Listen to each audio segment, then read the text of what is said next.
Hi everybody, it's late afternoon and bless the small press, but they're here in force again this year and it's so good to see them. And I have to say, here's an absolute favourite of mine, it's David Broughton. David, so good to see you again. Hi Joanne, how are you doing? I'm okay. Cool. You had a good Lawless? Yes, I've had a great Lawless. Durham currently has her teeth out. Yes, my fangs are held in a Fixodent and I thought, I need to eat. Or you'll not get any sense out of me this afternoon. So David, you've been busy again this last year.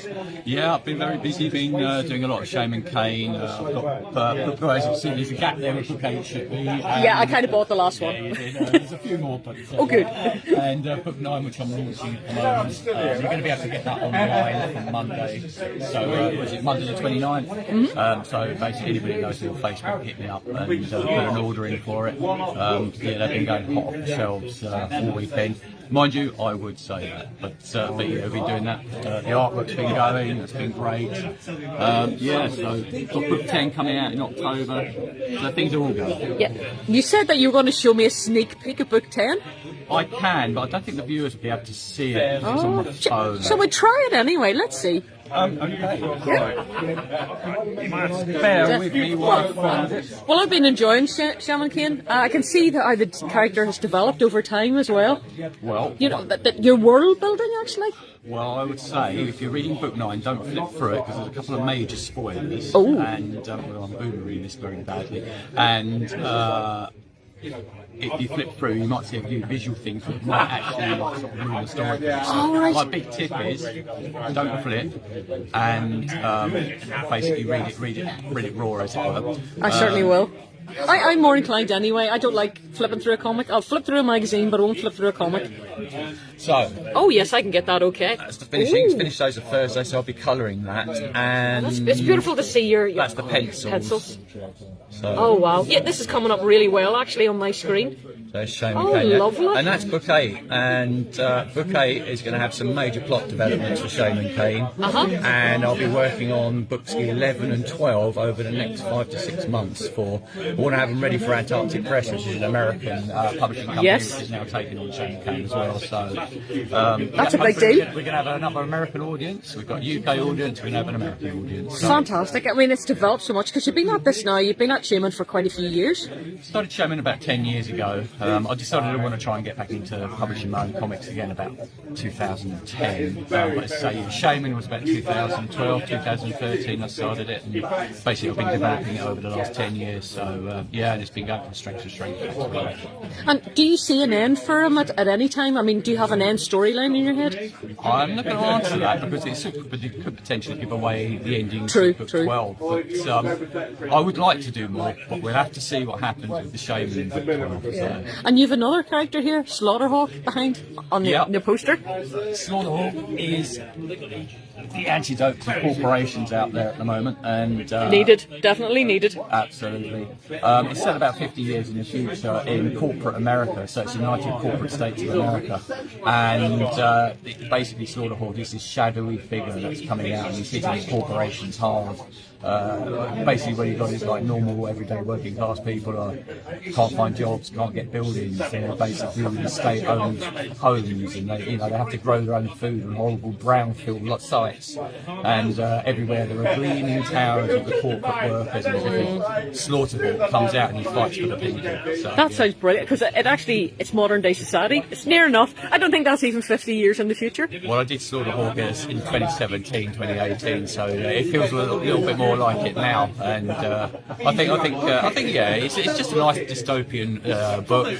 It's a one-off story at the moment, but it could be developed into more. As I say, this one's got 52 pages, self-contained story, £6, so it comes with a poster. Brilliant. But yeah, as I say, I sort of left it in a good spot. I would like to pick it up again another time because I've got some really great sort of like story avenues to go down with him. So. And have you any more one-offs in it? Because I know that you'd written standalone stories for some of your other characters before. I have. have, but unfortunately I haven't got any to hand at the moment. So there are other stories that I've done with some other artists. So I've got Inspector Gallo, or possibly Jallo, as Graham said last year. That's right. Now, I sort of like corrected him, but I might be wrong because I don't know the Spanish pronunciation of Gallo or Jallo. So it's like, so anyway, that's a good one. Greg Meldrum, who the writer for Inspector Gallo was, and this was basically a spin-off from our popular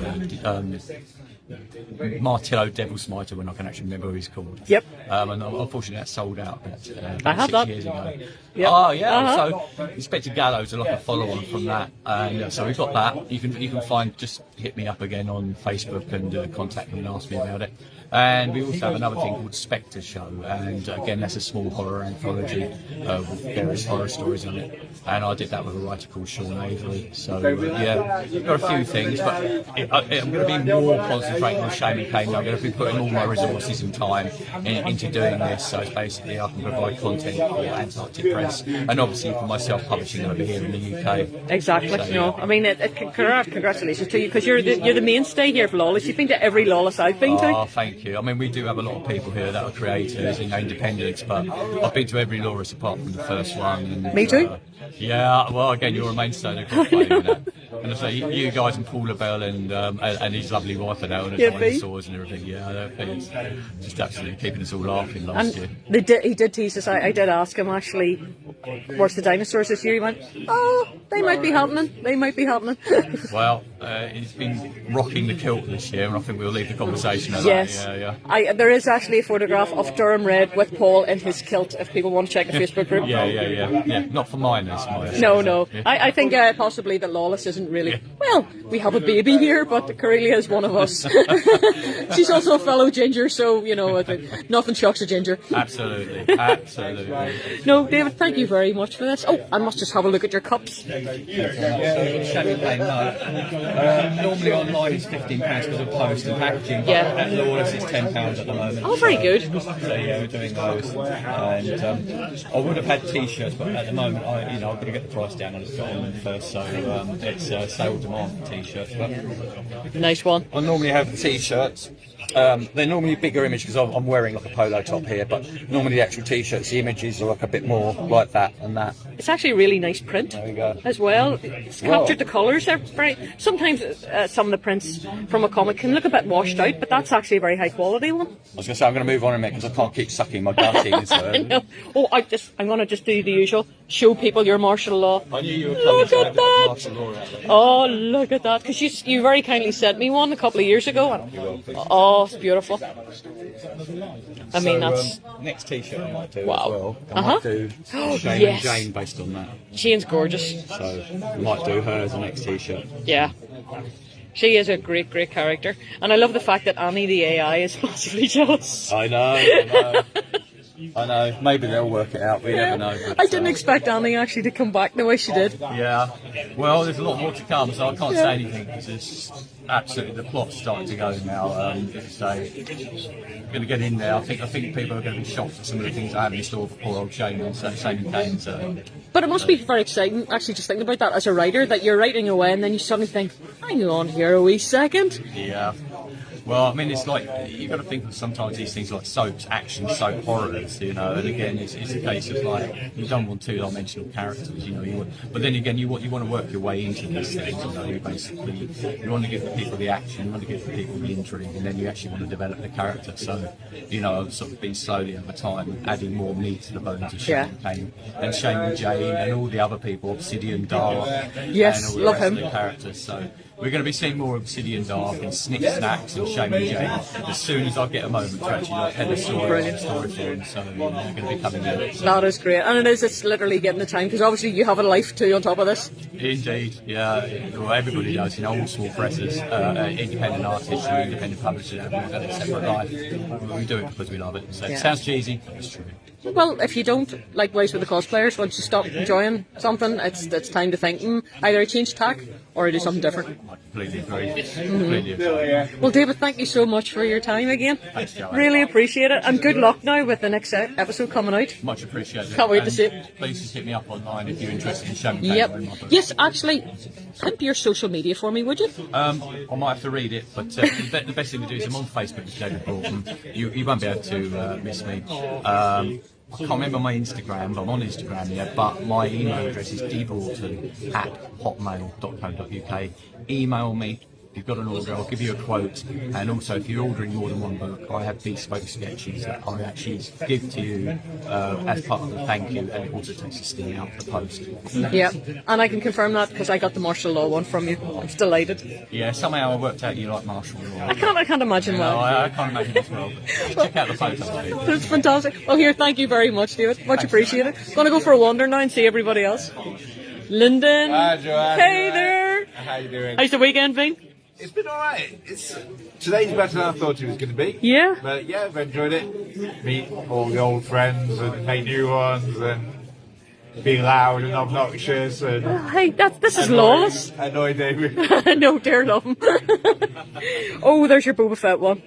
I love it. Thank you. Oh yes. So, any new prints this year? What have you added to your collection? Kevin O'Neill tribute Oh piece. wow. Oh, that is beautiful. Kind of the only one I've done this year. But a lot of new art as always. And the Bolt 1 original appears in the Bolt 1 annual. Yes, that's right, that's yours. For David, yeah. I mean, I just love this martial law one. It's not bad, is it? Oh, it's not bad at all, Not sir. bad. It's absolutely excellent. It's one of those, I love the original, and I thought, I'll colour it for myself. Then thought, oh no, I'll do a print and It's amazing. take it. Absolutely. And what price are your prints, in case anybody's running around at the last Goes minute? anywhere from 2,000 ideas watching. All right, okay. Usually I give them away with the art, actually. If they buy an A3, they get an A3 print. If they buy an A4, they get a couple of A4 prints. Oh, that's nice. Yes, obviously, because it's IP and all that nonsense. Yes, I completely Indeed. But understand. mainly, yeah, just give them away with original art as a nice bonus. Well, that's a great bonus. Thank you. Sure, people must be absolutely chuffed. Flattering. I know. No, but it's great. No, it's so good to see you back Oh, again. you too as well. What have you got coming up again? I'm doing Unit 666 with Noel. Gosh, yes, I need to I'm speak to doing Noel about a that. strip called Tanker Bell, which is slightly on the IP of Disney, but Well. which is a fairy in a tank with magic against werewolves in another tank. You know what? Sounds completely plausible. I think it happened. Yeah. When you wish upon a tank. Yeah. And then may or may not be doing more work for Shift, depending on how that goes. So I've got my perfect shot story to continue. So Well done. yeah. And I'm in the Art Stars competition, so Cool. you never know. But, yeah. And of course, most importantly, where can we find you online? Facebook, Lyndon Webb, or Lyndon Webb Art, or Comic Art UK Group, I think. Twitter is Lyndon Webb 6. Because I'm thinking, obviously, you're available for commissions too. Oh yeah, always, Oh, yes. always putting myself out there. Oh, yes. Commissions. Good man. That's No right. worries. Definitely get your name out there. Oh, yeah. And social media is one of the best ways to do that. Yeah. Oh god, yeah. It's where all my sales come from now. Yeah. Brilliant. Apart from beautiful things like this. Oh yes, I know. Lawless is just that bit special. Oh yeah, 10th year next year, 10th year. Yes. Yes, so I know. obviously we'll probably all be here again and Yeah. celebrating. We're all knocking on a bit too, which is a bit Yeah, unfortunate. I'm nearly dead. Yes. essentially. Well, everybody is I'm after like the that weekend. far away. Technically, I'm a vampire. I'm one annoying customer away. In that. I should have killed him yesterday. He was dressed as death. Just taking you away then. Yeah, just oh no. But yeah. Yeah, I'm actually going to go and talk to Noel about Unity 66. Yeah, you should. Because Fraser mentioned it earlier too as well. Yeah. I'd interviewed him. Yeah, we all, I think, most of the usual crew Yeah. are in it that know each other and get That's on. cool. So yeah, I'm kind of maybe doing other work with Warwick and maybe some other work with Andrew Sawyer's. Yes. But that's kind of, can't talk about it. Can't talk about it. But- IP and all that, darling. It's, no, it's, No, I'm my, gonna keep you it's, going. my, it's actually my IP, so that might. may or may not happen. Well, fingers crossed it does. Yeah, And we'll be able to talk about that next year If it too. does happen, it'll probably be launched here next year. Cool. So, Oh, great. if it does happen. Okay, let's have a chat about that next year then. Indeed. Here, thanks, Lyndon. You too, John. And I'll go and see Noel now. Go and see Noel. Yep. Let's see. There we go. There he is, hiding behind his desk. Oh, sorry. I have accidentally reversed this. There we go. You got a toothless law. Hi there. What about you? I've come round to talk about Unity 66 because I have heard two artists mention it. Right. Warwick's mentioned it and Lyndon's just mentioned this it too. is all my fault. Yes. This is all my fault. Shame on you, sir. Okay, so Unit 666 is a Kickstarter. That's the important bit. Yeah, I'm just going to zoom in on this. Is there any other details in the back there? There's a scan me, Okay. so that you should be able to find it on Kickstarter quite easily. Brilliant. Yeah. So Okay. what Unit 666 is essentially a World War II comic. It's full of entirely historical accuracies like cyborg Hitler, Yeah. zombies, giant robots, Yeah. alien technology, all that kind of good stuff. And it launches on 6th of June, which, as we all know, is D-Day. Yes, that's true. So we're going to have a launch party, and I'll be publicising that soon on all the usual channels, and everyone's invited. And it's a bit of an ensemble piece, so we've got quite a few artists involved in it. So we have got Warwick Fraser-Coombe, Oh, yes. who's done a lot of the design work on it as well. Rick his Rawling, work. some of it. Oh, So so cool. there's our zombie Hitler. I'm just going to bring in it. Bit of a zombie Hitler. Yeah, that's so good. Bit more Rick there. We've got Neil Boona Roche doing the first episode. This is beautiful. You like this, yeah? Uh-huh. And then we've got this is an unusual one because the second episode is called Wunderweapon, but the Warwick does the action pages. And Neil does the quiet pages because it's kind of it flips back between D-Day and when the team is being assembled. Very so it goes good. back and forth in time. So you've got two artists there doing essentially the same comic. But it links together. It There's does something work. about their artwork It that does. just It's flows very, from one they're to the very next. different artists, but it kind of complements, which is nice. So that's quite a long strip, that one. And then we move into we got after that. That was it. So as I was doing, he's not doing this anymore, unfortunately. Secret Story, Bill Story, doing that particular one. That's the first page of it. Beautiful. And he's working on that. We've then got Derek Gray that I've worked with on for many things over the years. That's Rendezvous in Caen. So it's a little bit like if you remember early days 2000 AD where somebody different drew Dredd every week. It's a lot like that, and we got the legendary Chris Askham on here as well, doing a strip called Gone for a Pint. Sounds like a Lawless weekend. Set in Shrewsbury. All that, there's sexy witches in it as well. We've got sexy witches there on their hen party. And finally, although I haven't got any imagery from this yet, we've got Tankerbell. Yeah, Lyndon mentioned this. This is what Lyndon's doing. Yes. So Tankerbell is a fairy who manages to crew a Sherman Firefly tank all by herself and fairy magic. Essentially, and she's a little fairy dressed up as like a tank crewman with wings. I love that idea. And powered by fairy dust. Of course, why not? So really we're talking about here Commando on acid. Absolutely, Commando on LSD. Yeah. Definitely. This is total bitches be tripping Yeah. for an hour. And are you hoping now this is going to be a long run or? Yeah, so the first book I think is somewhere around 60, 70 pages with all those particular stories in it, and then we'll start work on book two, and it follows them through essentially from D-Day all the way through to Germany, all the different World War II battles they'll get involved in. We cross over with Chuffin Billy, who's my character from Shift. He turns up in it and he fights his German equivalent at some point. And we will bring that kind of story to an end at some point. But there's then a kind of a modern equivalent of them that we might unleash at some point in time. So it will grow arms and legs essentially. Yeah. So you've been involved in collaborative work. That's not an easy word to say at this time of the day.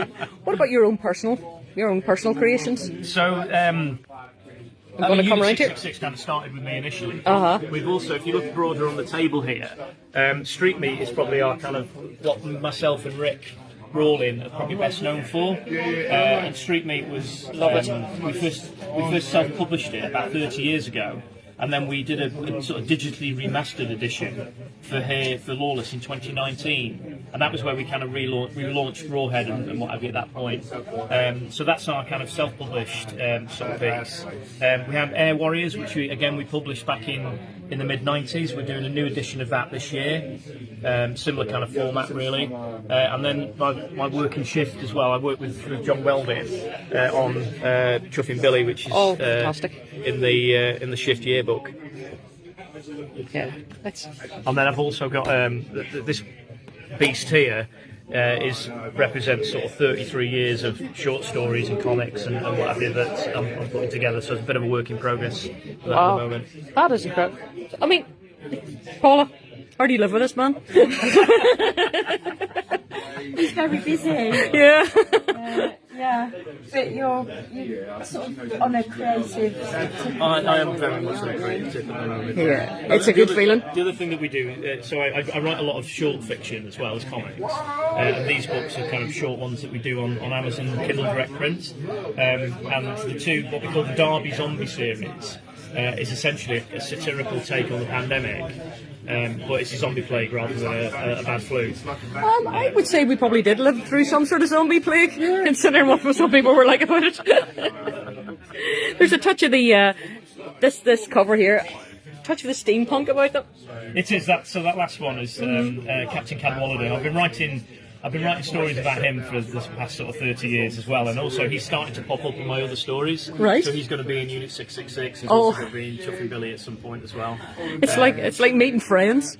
Yes. It's like coming here and seeing somebody I haven't seen for a while. It is. And so there's a lot of interlinking. There's standalone stuff like Street Meat, but a lot of the other stuff I quite like fun interlinking. And particularly if people read different things by me, like the characters pop up, and it's really nice. It gives them a little squeal moment. Oh, there's such and such and so and so from whatever. We've all done that. Oh, that's fantastic. No, you have been really, really busy. I have been busy. Yeah. I do sort of put out quite a lot, and we do a lot of self-publishing as well. So, you know, I'm not an artist, but I do the book design and what have you where I need to. I much prefer to let the artists do that, but I will do it if I have to. No, well, here, there's this very important question. Where can we find you? And I was going to ask you, but I see you have a business card. Yeah. So, do you want to shout it out for everyone? Okay, so the email address on there is noel@ankdigital.co.uk, and you can find me on Facebook as Noel K Hannan. I think I'm the only one on there. There is another Noel Hannan, and I do know him. He lives in Birmingham as well, funnily enough. But I'm the only Noel K Hannan on there. Brilliant. Oh, and yeah, I'd be interested to see now as things come through. And next year when we come back for Lawless, which is the 10th. There'll be lots of other stuff on the go, hopefully. And 10th anniversary too, so yeah. Hopefully it'll be even bigger and better. Sorry, Sue, I'm probably hyping things up here and you haven't even done anything about it yet. But yeah, I think speaking to people, there's a lot of people are thinking through, forward to the next year, what's happening. Yeah, absolutely. But, this is our favourite convention as well. It's brilliant, so friendly. Yeah. You come away inspired. Yeah, absolutely. Yeah. I've got big plans this week. Brilliant. See again. This is why every year it's fresh conversations every year. It's never the same thing. No, that's great. Well, that's brilliant. Here, thanks very much, you two. Thank you. Okay, thanks. See you later. I'm going to have a wee wander around here. Hey there. We've got posters. Oh, there's more badges and things. I must come back later on. Upgraded his Here we go. DNA and all that. Hello, sir. Replaced his bones and Oh, stuff. hello, you. Hi, Andy. How's it going? I'll let you do your. Is it alright? I'm just going to pimp this, man. Come see you for coffee in a minute, buddy. Yeah, But thanks, mate. Thanks very much. If you need covers or stuff, just tap us out. I'll keep that in mind. Fully painted now. Really? Brilliant. Do you know? Some signed books from Andrew. Oh, that's so cool. Because he did a story in our Dead by Dawn. Oh, let's see which one. Where are we? Let's find it now. There it is. It's beautiful. Yeah. I love his use of colour. Yeah, you can tell it's his stuff straight You away. can. He has his own look. Really unique. Yeah. Love it. So published that a few years ago and thought I'd bring a few over. But at the moment, what we're doing is this title. Yes. So tell me, introduce yourself, sir. Okay, I'm Shane Chebsey. I am the publisher of Scratch Comics. Yes. Do you know what? We've never actually met. No? No, I don't think so. Oh, sorry, I'm Joanne. Well, nice to meet you, Pop. Nice to meet you. Yeah. But I know you're one of your co-writers there, Chris McCauley. Oh, right, yeah. Yes, in Have the fact, same accent. yep. And I was in a forest pretending to be a lesbian vampire for Chris 2 weeks ago for something for the Dracula Society. Yeah, sorry, Graham's just enjoying me again. Yeah, literally. It was Naomi and Andrea myself. So you know about that then? I do indeed, yes. Chris in there as well. And another Chris Geary doing the art, which is lovely. Oh, that's gorgeous. Yeah, some great stuff. And the colouring is by Matt Soth, who is my favourite colourist at the Yes, moment. he is really, really good. Isn't that lovely, those textures? Gorgeous. Yeah.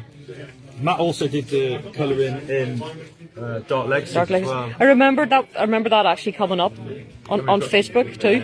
And Staz Johnson on the art, who's done everything. Yeah, he's done Catwoman too. It's, Yes, yeah, Robin.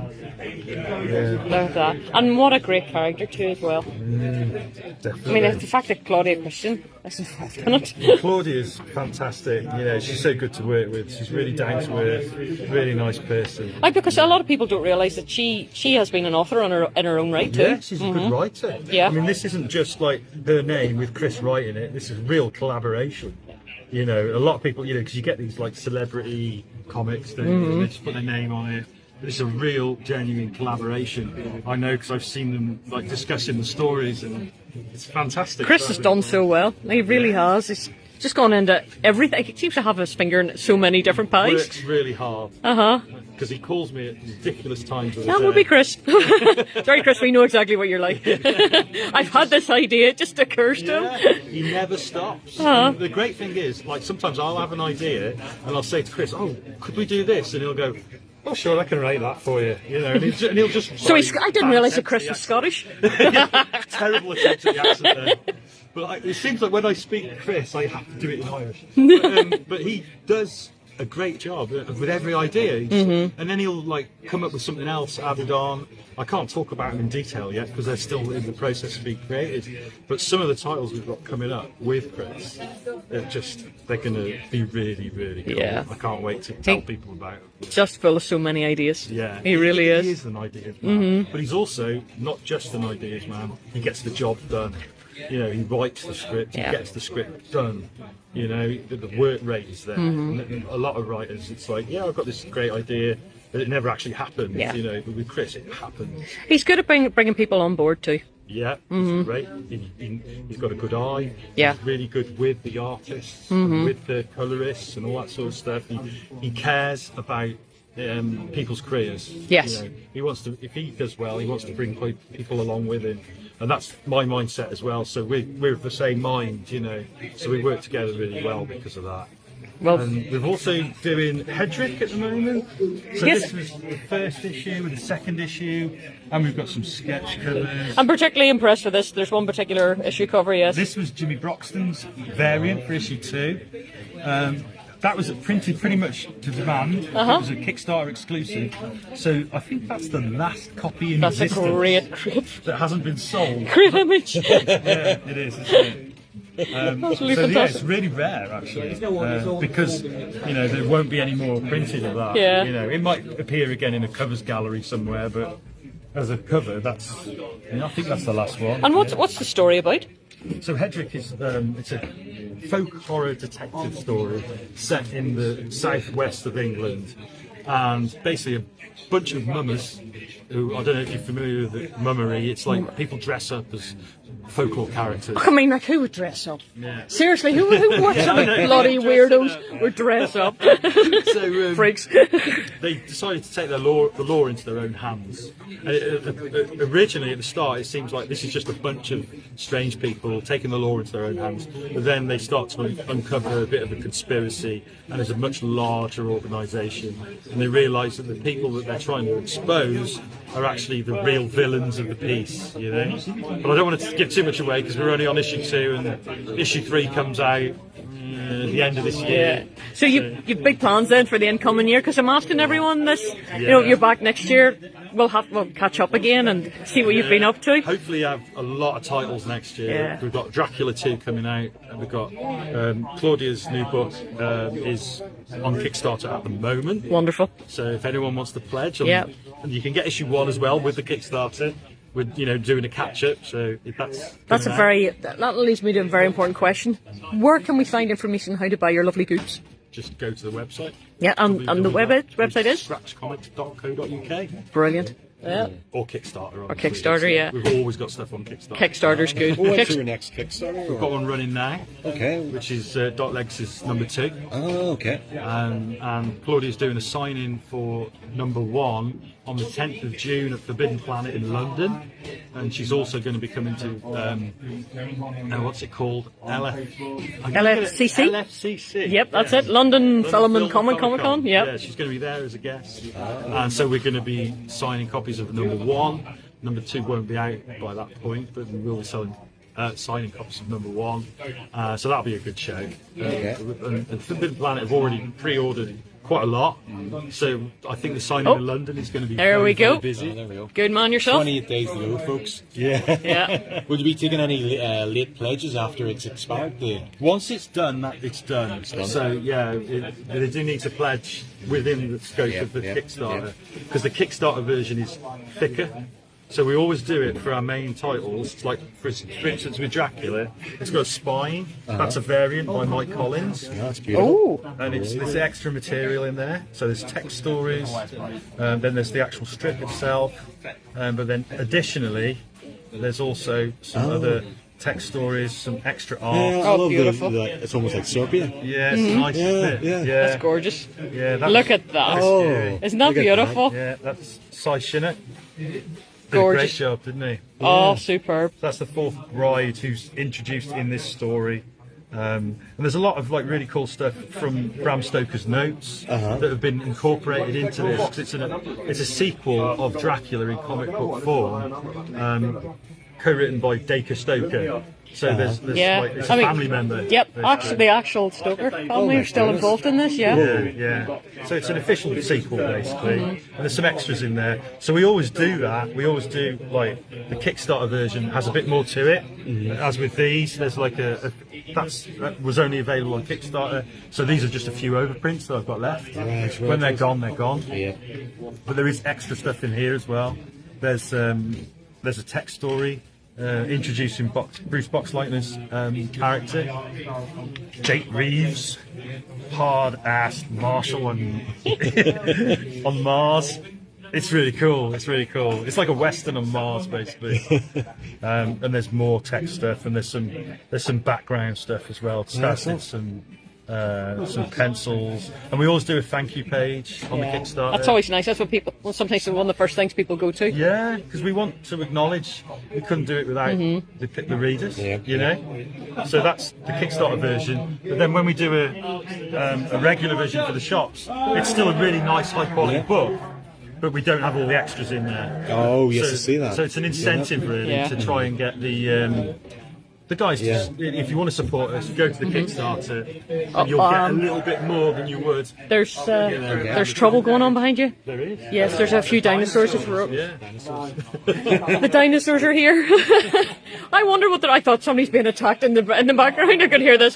The dinosaurs are coming. The dinosaurs are coming. They're at every convention. We shall leave you to it. We're about to run for our lives here and see the Sentinel crew. Whoops.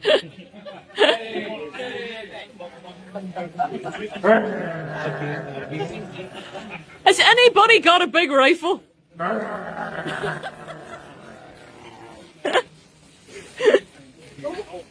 Oh, I'm being attacked by a big tail.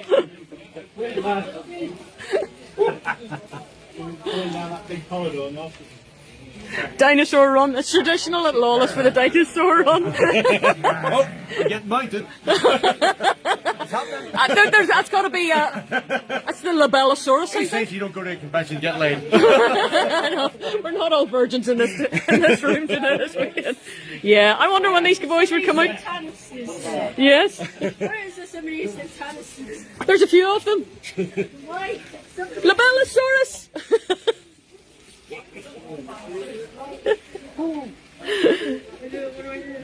Do you know there's a reason why you guys went extinct?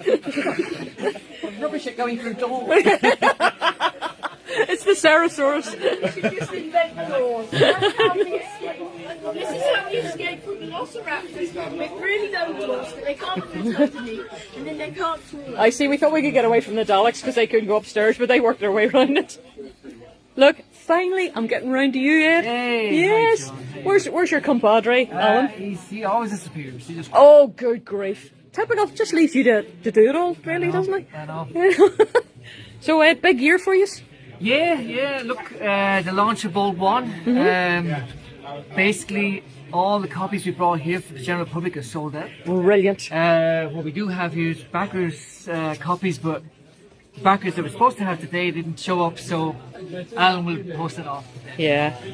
In Enniskillen next weekend. Yes, we'll be going We to. will have 16 copies Excellent. for the general public, so make sure if you're interested to get one.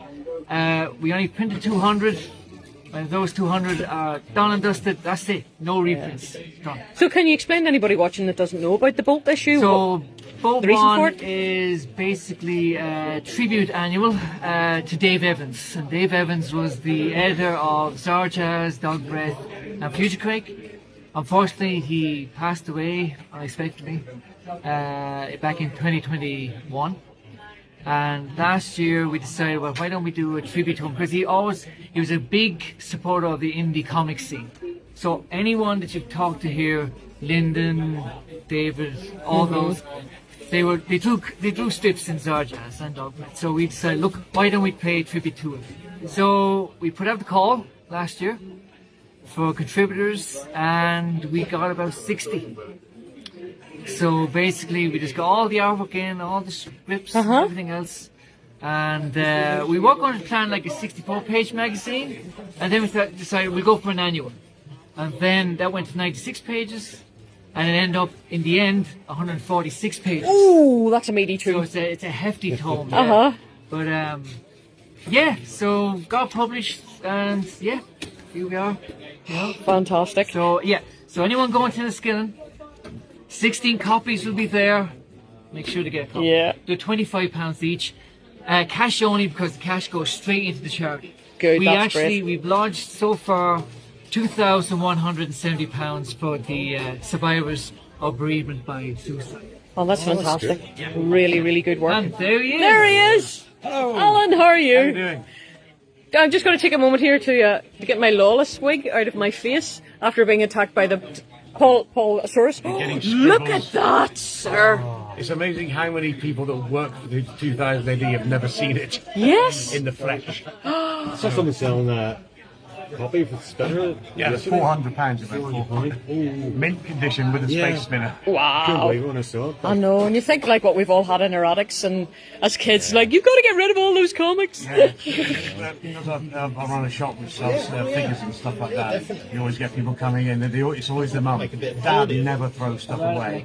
It's always, I came home and Mum had given all my Star Wars toys to the kids next door. I was speaking to somebody last week on a photo shoot, and Olivia was explaining to me that her uncle had all the Star Wars figures in the original packaging. He was an absolute, fanatic and a real mint enthusiast. When he was a kid, he had them like that for a kid, and his granny or his auntie forced him to give them away to his cousin, and the cousin chewed the head off him. So he's just thinking, oh, those are thousands of pounds. We've had a good weekend. Yeah, good. I heard that. I heard the rest of the bolts all gone. The bolts all gone, but I do have 16 in Enniskillen. Yes. So if we don't sell all of them, I'll bring them back. And we have a few put away in case people don't get theirs in the post, so I can replace them. Good So job. if people do want one, there may be a few copies available in a couple of weeks. Excellent. But they've gone down very well. It's a beautiful book. It looks nice and it reads fantastically. And this weekend, we've got another £300 in the box. Oh, brilliant. And next week we'll have even more. Absolutely. Well done, sir. That's absolutely fantastic. And what about your own publication? Because Sentinel's still going strong. I got that one last year. I loved it. Neil Sims cover. Uh-huh. Yeah. Very nice. That's brilliant. It's called it's 77. It wasn't a dig at our rivals. Oh, no. All the stories are set in 1977. Well, it's a good year for stories. I mean, there's apparently there was this film called Star Wars came out in 77 too. Yeah, but it didn't really do very well. Some stupid British comic. Yeah, I know, that surprised me. It was a good year. It was a good year. Ed's story is about the Silver Jubilee. Oh, right. So yeah, in 77, and the Queen's delivered. Of course she is. But our latest one is Oh, cool. which is werewolf squaddies, if you like, or mercenaries. And so Mac Art is the pen name of the artist. Oh, beautiful. Find you, one of those more bonkers pages. Oh, that's fantastic. Yeah, he's just. But it's got that 70s feel to it as well. It's a lovely frenetic piece. And the next one, Joanne, number 14, is drawn by this man. Yes. Ross Spence. Hello. Off Sentinel. Oh, that's fantastic. You tell he what's the Sentinel because he's not rich. There are other ways to earn money. Yeah, we've seen the outfit. Yeah, Alan sometimes works as a waitress in a cocktail bar, you know. That's why I met you. Yes. Damn it, you stole my thunder. But, yeah, Paul's next one is a space farce called Heartbreak Special. Oh, brilliant, thank you. Because he draws very Massimo Bernardinelli-esque pictures, and so I wanted something where he could do lots of aliens and no humans in it at all. No, it's you can add tentacles and all sorts of things, yeah. It's all mad alien stuff, and it's a farce, and he does stuff in the background. And the next one, well, I've got to do a Space Pirate one next one, which I've got a good idea of the outline for, so we'll go with that next. Oh, brilliant. But his art, I'd say he's one of the best artists I know for what he does. You know, he's got his own style and it's beautiful. And he wrote an A-Scarp prequel, which he published online, which is absolutely hilarious. Well, where can we find you online? It's if you go on the Massimo Bernardinelli Facebook page, there's lots of stuff on there, and the A-Scarp stories on there as well. That's not the easiest of words to pronounce, so do you want to spell that out? No. In fact, I was going to ask Alan to say it again. Massimo Bernardinelli. Hey, Luigi. If they're watching this, they'll know. Look up Big Strucking Co. and him. Oh, he's trucking, yes, that's true. Yep. But it sort of tells how Ace became the Garp, how the Garp became the Garp. Starts off as a doo-doo farmer. You know what that is? Yeah, that's probably the politest thing we've had said on any of the interviews so far. It was mentioned that they talked about in the original series, in the story. All the bits come out of the original story. Yeah. And it looks like Massimo drew it. That's a weird thing, but it's also very funny. And yeah, there's a lot of doo-doo involved in that story. Well, a lot of doo-doo and fans, I would expect.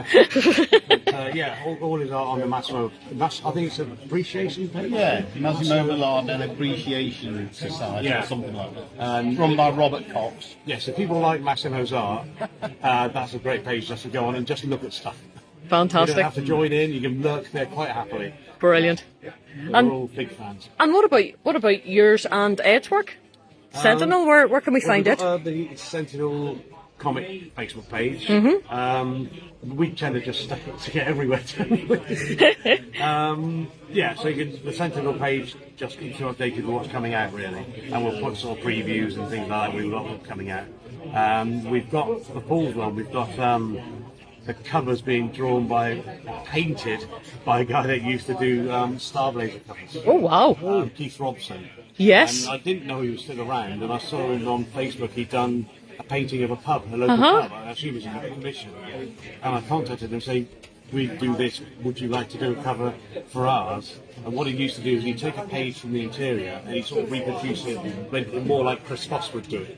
And he's quite happy to do it. And he said, yeah, I'll do it in oils. Fantastic. Really wonderful. Oh, that would be really good to see too. That one myself. We always sell the cover to raise the funds for the printing. But I might just stick the money myself for that. I don't blame you at all. No, it's an expensive business, self-publishing, and that's why you do it for love and not for £64 million. We do it to all the Kickstarters are aimed at covering costs, and if they go higher than we expect, then we do little. left indicate he always just prints more pictures, prints more copies. Excellent. But yeah, it's never about making money, but it is about not losing money. I don't want to pay to make comics. But if I can do it and keep ahead of our borders, that's fine. Yeah. We all do it for the love of making comics. Yeah.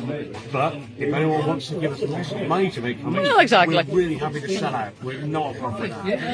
As I said at the very beginning, actually, if they wander around small press area, so I said, bless the small press, they're here, because this is where people start, and where people do it for the love. Some old Zarjazzes. Yeah. So these are 20 years old. Oh my goodness. I got Henry Flint to sign that one. Oh, flip.